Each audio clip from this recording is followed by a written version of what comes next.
Welcome to the module devoted to the issue of cyber attack risk assessment and damage analysis. To start, let's perform a simple simulation. Security solutions should be cost-effective. IT security spendings, as with other spending, should be motivated and pay for itself in one way or another. IT systems administrators and people responsible for IT system security have a hard time explaining the cost-effectiveness of such spending. Just ask your CEO or manager for $10,000 for an anti-spam filter, and you'll hear that there are better ways to spend such an amount of money.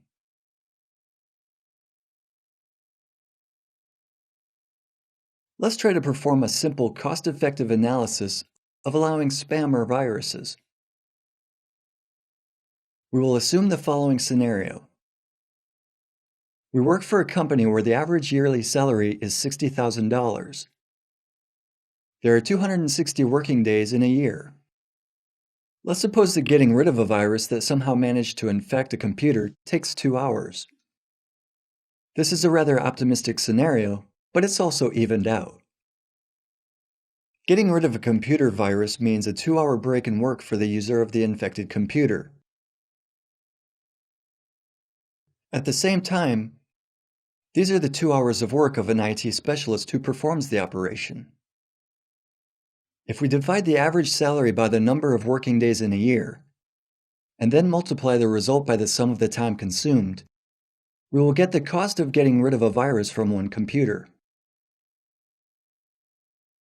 If we assume that the company owns 500 computers, and only 5% of these are infected by the computer virus once a month, which again is a rather optimistic assumption, we have to multiply the result we got last time by 500 times 5%. It'll give us the monthly IT service cost, which includes the cleaning of viruses only. This is a direct cost of recovering computers from a virus infection. If the people who decide where the money goes were presented with the data above, their decision might be a little different. You can say that the company will actually save $10,000 a year by investing $10,000 in a security on a one-off basis. Such investment would pay off after only 1 year. This is the kind of talk a business user would understand. After hearing such arguments, they would probably concede.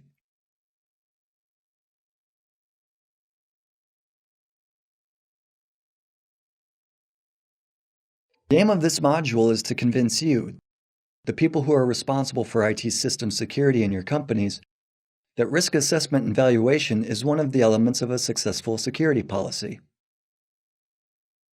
We need to balance profit and loss. What you can see in the slide is a graphic representation of a common problem. The red line represents potential profits the attackers gain from breaking into computer systems. The green line represents the amount of money spent on the protection of these systems. 99% of company computer systems fall into the lowest cost range, which is the closest to the profit axis. Within this cost range, you can afford only the most basic security solutions. These would include operating system updates, real-time antivirus scanner, network connection firewall, as well as a firewall for the network protection as such, probably a software-based one. The cost of implementing such solutions is relative, and so is the cost of defeating them. At the end of the range, there is a point of departure. We aim at a situation where the curve which represents the cost of the security system increases slower than the one which represents the profit from breaking it. If we reach the point where we have to spend less on the security system than the potential profit from breaking it, the problem of cybercrime will cease to exist. Unfortunately, this is impossible to achieve. Just as in the real world, the spending on security devices, police, private protection services, etc., will always be greater than the cost of carrying out a burglary. Our homes are relatively safe, not only because it isn't profitable to break into most of them, but also because burglars viewed the potential punishment as part of the cost component. When it comes to cybercrimes, the cost of punishment is still relatively low. Until this changes, our goal is to deliver the highest level of security for the lowest cost possible. Before moving on to discuss one of the risk assessment models, let's consider one more example. A bulletproof vest is an example of direct protection. Because of the specific quality of the vest, we can believe that it will protect us from the torso wounds that would otherwise be fatal.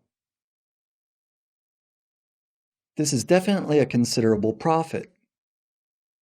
Nevertheless, few people wear a bulletproof vest on a daily basis.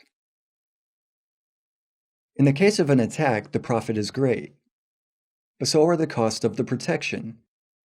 The vest is heavy, uncomfortable, and non-becoming. The risk of getting shot is relatively low. Therefore, it's not efficient to invest in such protection because its costs, both direct and indirect, are high and its profits are low.